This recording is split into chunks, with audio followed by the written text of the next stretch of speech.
श्रीरामपूर तालुक्यातील बेलापूर गावात काल सायंकाळी लाखो रुपयांचा गुटखा पोलीस पथकाने पकडला। जिल्हा पोलीस प्रमुखांच्या आदेशाने शहर पोलीस ठाण्याच्या हद्दीत तालुका पोलिसांनी हा छापा टाकत कारवाई केली। जिल्हा पोलीस अधीक्षक सोमनाथ घारगे यांच्या आदेशान्वये जिल्ह्यामध्ये अवैध धंद्यांवर कारवाई करण्याचे काम सुरू आहे। काल मंगळवारी सायंकाळी बेलापूर परिसरातील एका पेट्रोल पंपाच्या बाजूला असलेल्या जागेमध्ये मोठ्या प्रमाणात विविध प्रकारच्या गुटख्याचा साठा होणार असल्याची गुप्त बातमी जिल्हा पोलीस अधीक्षकांना मिळाली होती। त्या बातमीच्या आधारे जिल्हा पोलीस अधीक्षकांनी श्रीरामपूर तालुका पोलीस ठाण्याच्या 2 कर्मचाऱ्यांना सदर ठिकाणी जाऊन कारवाई करण्याचे आदेश दिले।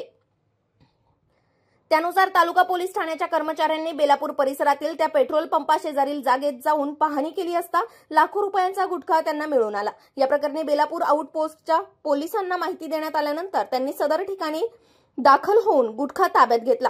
या घटनेसंबंधी अन्न व औषध प्रशासनास माहिती देण्यात आली होती। या प्रकरणी शहर पोलीस ठाण्यात गुन्हा दाखल करण्याचे काम रात्री उशिरापर्यंत सुरू होते।